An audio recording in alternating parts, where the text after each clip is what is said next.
for eksempel, da jo typen og han får et stort sett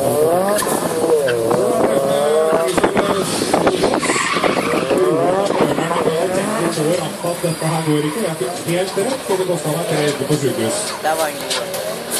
De andre så kan jeg og det har gjort. Nei, ikke så bra for mye rønne er jeg heller. Ja, altså 3 rønn som de kan prøve å ta poeng på. Og her er det jo litt perfekt, fordi at vi skulle satse knallhardt første gangen på snøring. Så er det at vi skal justere litt grann, og går det skjeg i stad, så bør vi sånn at vi faktisk har muligheten til å ta gode poeng. Og så har vi Kristoffer Strand i denne Kermit-gjørende for Anna Surka.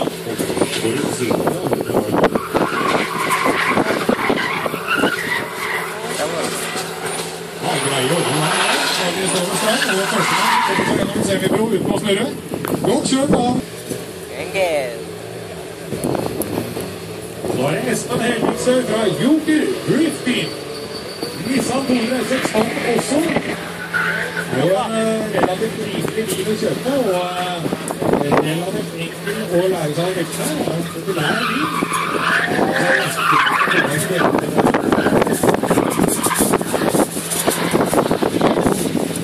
Ikke helt den samme flyten som det var på Kristoffer Strand. Og dette er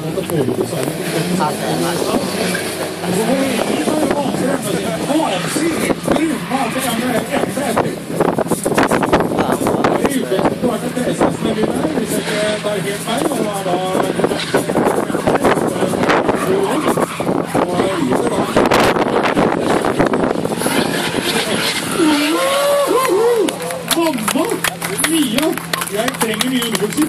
Husker du den boksen? Hei, gjør den. Det er slik. Jeg elsker den å kjøre nå. Sikkert så bra. Jeg sitter på data, det er alltid morsomt å sitte med det på. Det er altså bare nesten vi tar en tid med forsiktig nå, for luft i det. Nei, du må ikke kjøre det. Ja, klarer du det.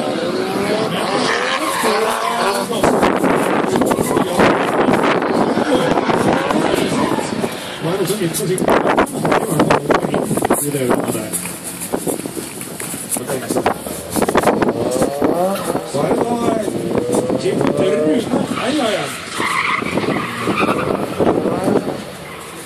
Løser opp bakgrunnen litt der.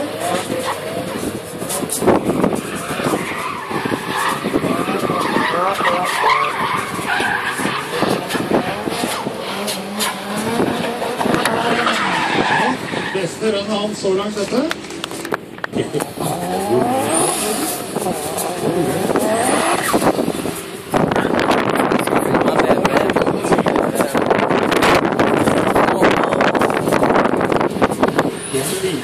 Filmer alt vanlig, så tar dere det slow-mo. Ja, når de drifter skal jeg ta det i slow-mo. Ja, det mens alle bilene drifter. Overgangen eller langsvingen nå den første øya var... Og da er de ferdig komperert. Komperetter. Espen Helvingsø igjen også.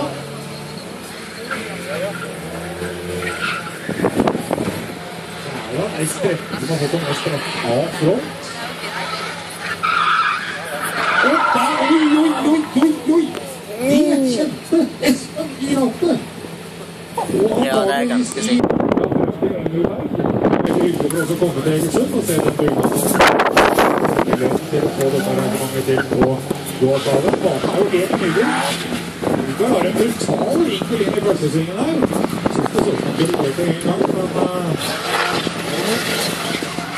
det er et fint overgang her. Riktig går altså ut på... Riktig går da altså uten at førerne skal da igjen.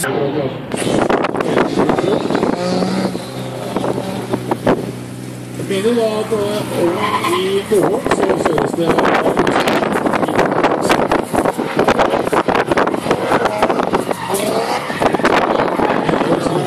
det vil si at du får 2 og 2 biler.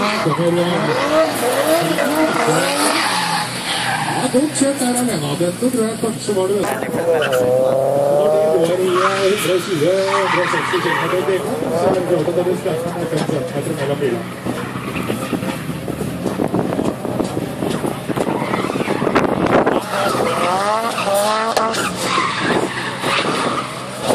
Så har vi Kim Rune Eier, han er også ganske langt ut på veien. Ikke nærmere av Mikael Landsrud. Eller så kniver jeg tror. Det har skjedd før. Fordelen med å sitte så gamle nok dommerne. Bare når de sier vi er klare.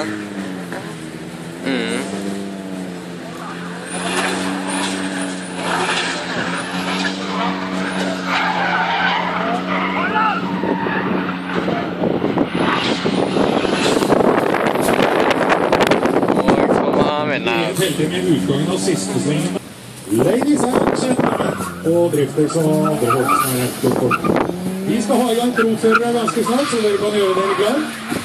Og nå, mine damer og herrer, vil dere få høre noen ganske brutale maskiner med både 5, 6, 7 og 800 hestekrefter. Nesten 9 og motorer.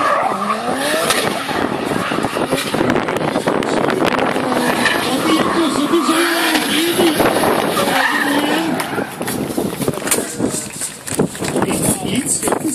Og så er det Hemmingsdøl som da spinner ut på igjen. Hadde altså et ubelt møte med girlsene på den første øya der nede i stad. Har inne og funnet ut at alt er helt veldig lurt å stille på bil for det der også på girlsen. Spørsmålet kanskje ikke er helt allikevel, at det er litt øyne styreklager her. Det er altså veldig mye å kjøre på mellom hytten fra 40 cm. Der ramler jo nå bilen faktisk. Hva er det som er på